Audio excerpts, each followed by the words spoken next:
swear to tell the truth, the whole truth, and nothing but the truth.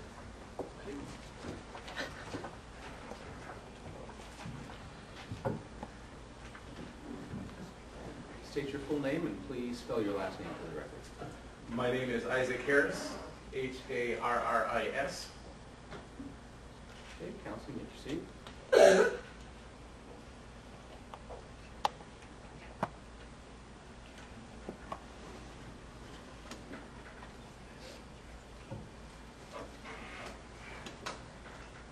Before the fire, would you say that the factory was a victim of robbery? Yes, definitely.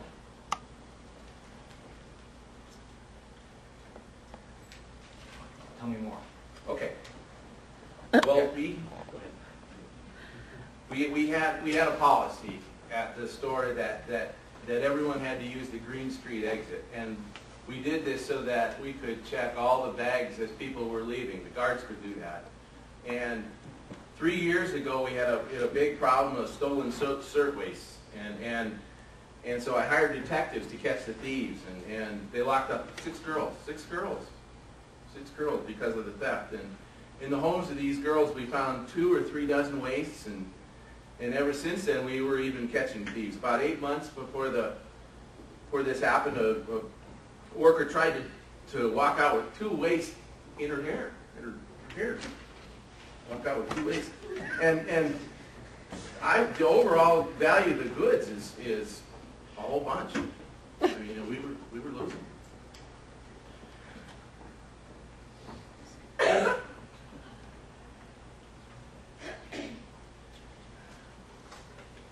So you ordered all locks except the Green Street exit would be locked for this reason? Yes.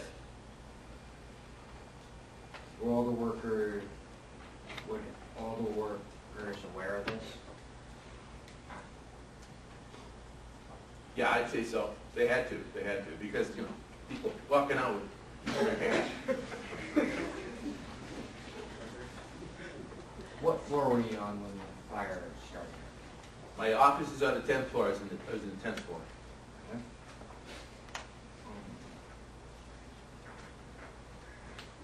What did you do when the fire started?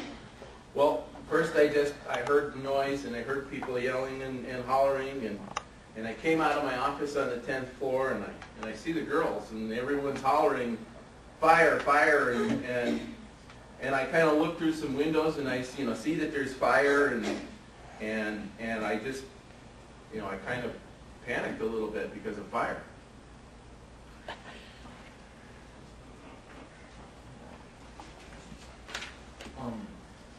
Were you trying to help your workers escape from the fire? Oh yeah, I called the girls all together, and I said, let's go. We got to get out of here because of the fire. So what I did is I just started rushing all the girls to the elevator, and I told them, get into the elevator and go down. And I told them go down as quick as you can, and then send that guy back up so we got more people up here.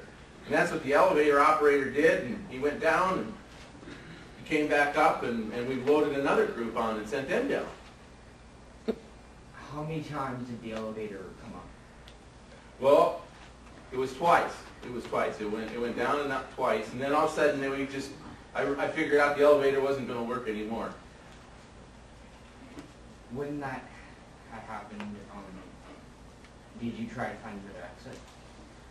Well, after that, they said the fire was in the packing room, so I went over to the packing room, and I saw that the fire was there, and the packing room's in the corner of University and Waverly, but that's where the fire escape was, so I said, well, that's not going to work, so I see that the packing room's on fire, and the elevator's not going to work, so I said, I hollered all of the girls, let's get up on the roof. Let's get up on the roof. So we ran to the Green Street stairway, and we all ran up under the roof. Was the fire escape a viable exit, though? Yeah, we went up the Green Street stairs all the way up under the roof. Okay.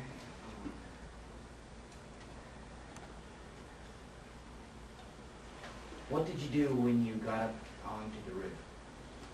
Well, I got all the girls together, and I said, quick, and we looked, and we had to get off of our roof, so I see that the next building over, we could maybe go onto the roof of the next building over, but there's a big wall, 10, 12 feet, I don't know, it's huge.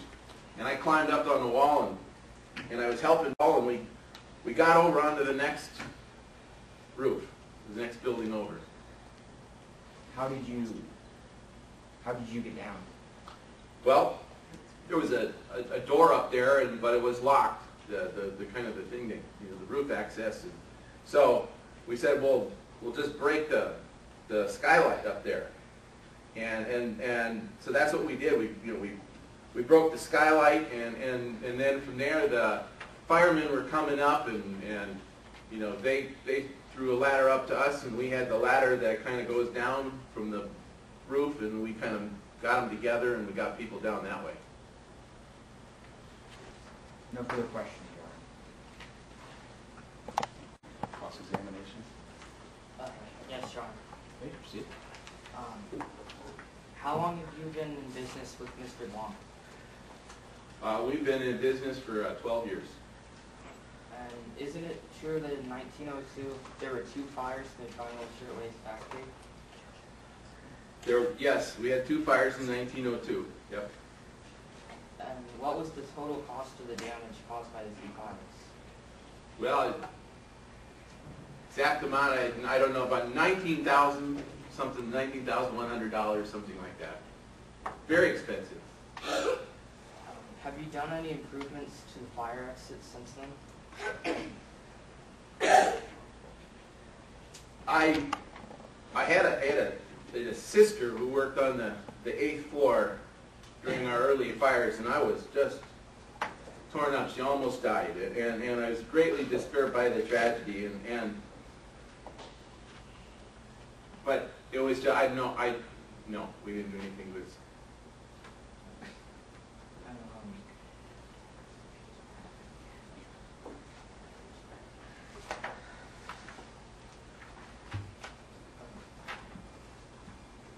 Isn't it true that workers have been stealing shirtwaists from the factory? Lots of in the hair. And what was the total amount of money from the stolen shirtwaists? Well, Just objection, Your Honor, on relevance. Overruled. about in a year, the difference is about somewhere between about $18 and $15 mostly. Maybe some years more than that, but not more than 25. So you ordered them all to use the Green Street exit? All the employees? Yeah. Yeah, Yeah. getting stolen on the hair. And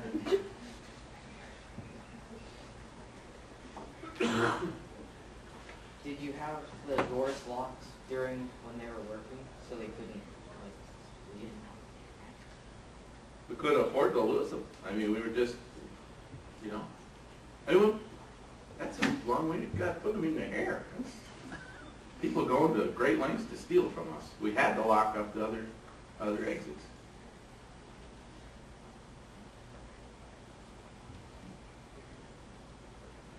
Do you agree that the fires would have caused more damage and money than stolen shirtwaists? Yeah, but fires don't happen often. This is my business. I'm losing a lot of business, so I had to do something.